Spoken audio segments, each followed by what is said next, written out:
Hai guys, welcome to Teguh Story Channel. Apa kabar sahabat onlineku? Semoga sehat dan bahagia selalu, serta selalu dalam lindungan Allah. Guys, kasus kali ini terjadi di Banyumas pada tahun 2014, namun baru terungkap pada tahun 2019. Bahkan, kasus ini sangat menggemparkan warga sekitar kala itu. Bagaimana kisahnya? Simak video ini sampai habis sahabat onlineku.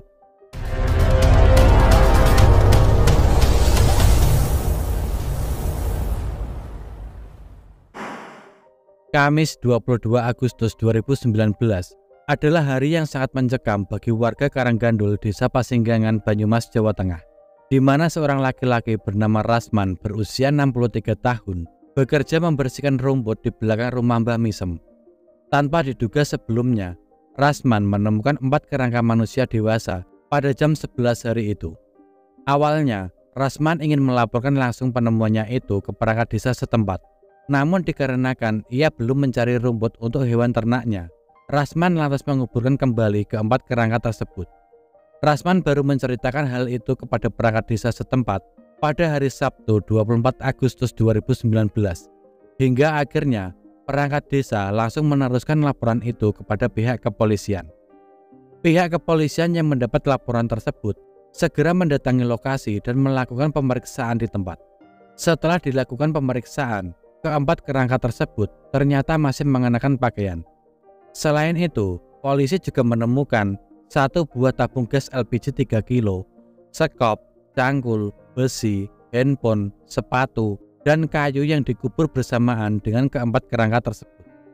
Ke-4 kerangka tersebut lalu dibawa ke rumah sakit untuk dilakukan identifikasi.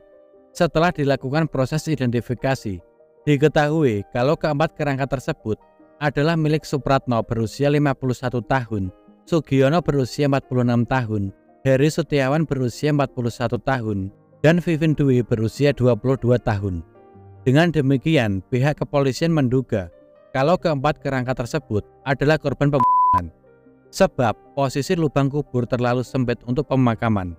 Kerangkanya juga dalam posisi tertumpuk dan masih mengenakan pakaian. Ditambah lagi dengan adanya seutas tali yang mengikat leher di salah satu dari ke-4 kerangka tersebut. Polisi kemudian melakukan penyelidikan lebih dalam pada kasus tersebut. Berbagai upaya dilakukan untuk menyingkap siapa pelaku pembunuhan itu.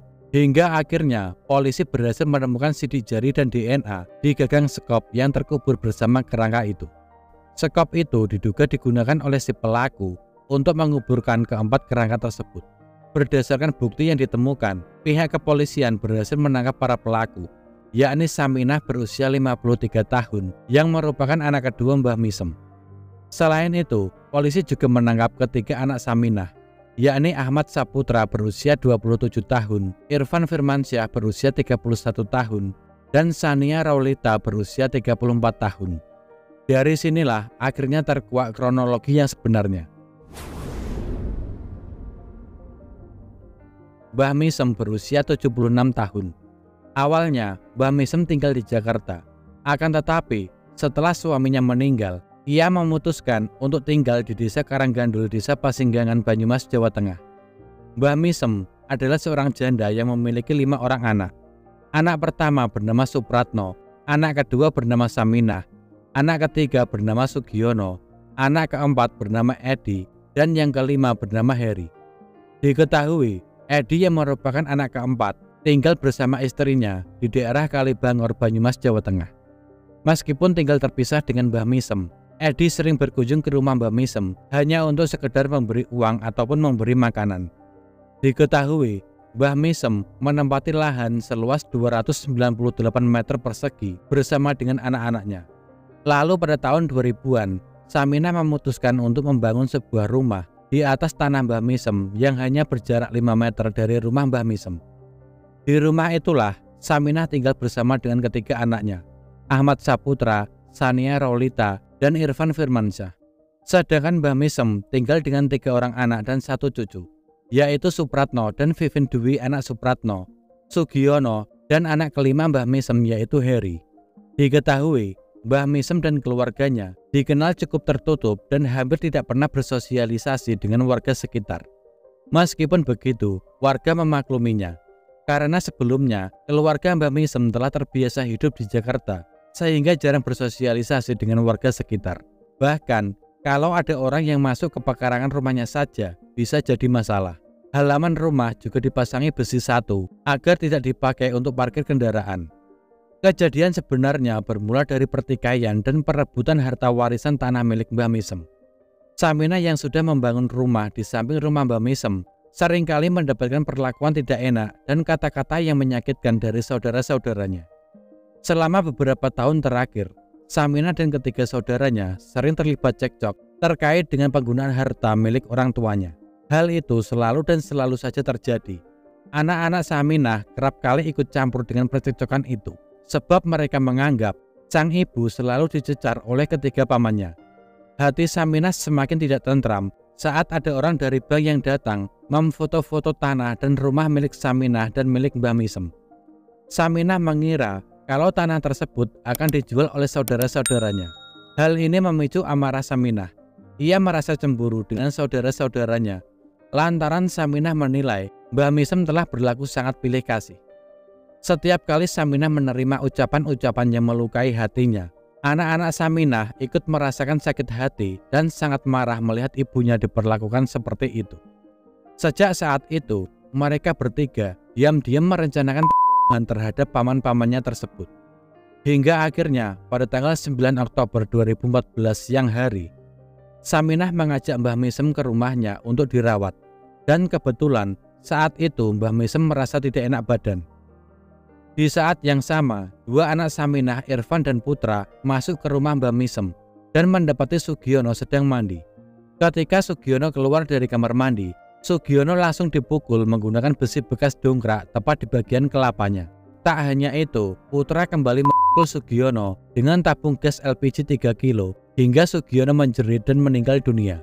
Mereka kemudian membawa tubuh Sugiono ke salah satu kamar di rumah tersebut. Tak berselang lama, Supratno pulang dari tempat kerjanya. Setibanya di rumah, Supratno langsung dihabisi oleh Irfan dan Putra dengan cara yang sama dengan Sugiono hingga meninggal dunia. Selanjutnya, Irfan dan Putra membawa tubuh Supratno ke dalam kamar dan ditumpuk di atas tubuh Sugiono. Tidak lama kemudian, Heri juga pulang ke rumah. Tanpa disadarinya, Irfan dan Putra telah menunggunya di balik pintu.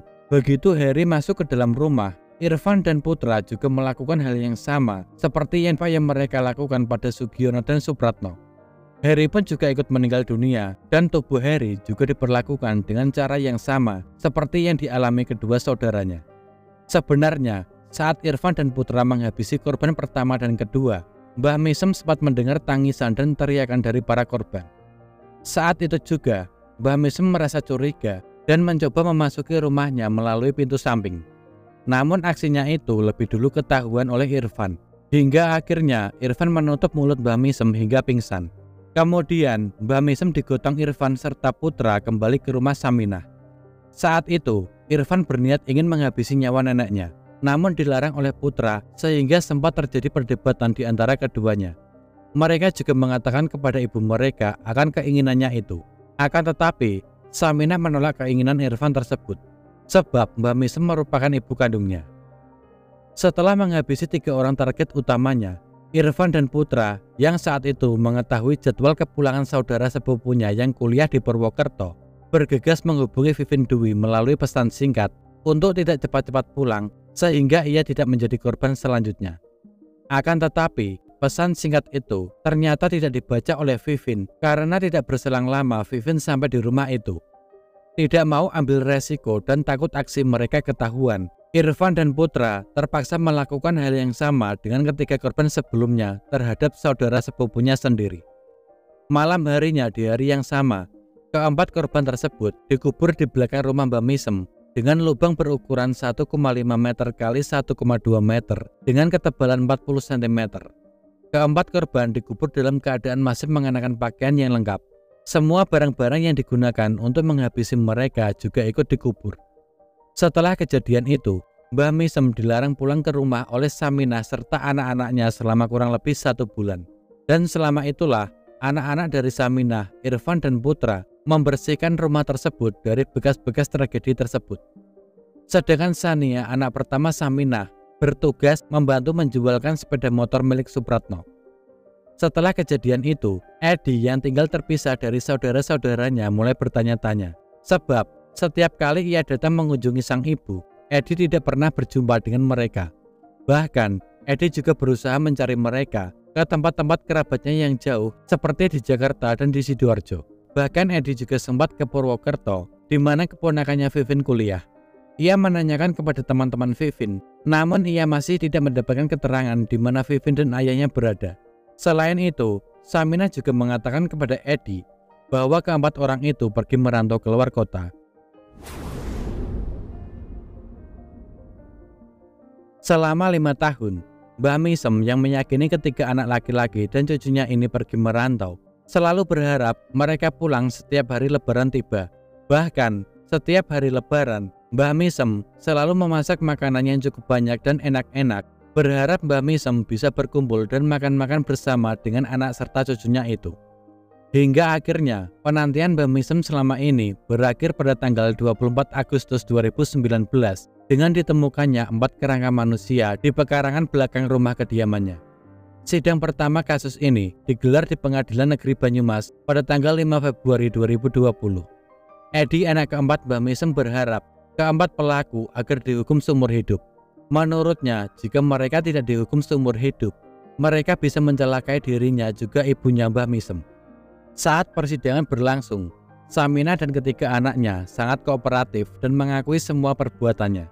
Mereka dijerat dengan pasal 340 KUHP tentang pembunuhan berencana, subsidiar pasal 338 KUHP tentang pembunuhan, jungto pasal 56 ayat 2 KUHP, dan pasal 365 ayat 1 KUHP.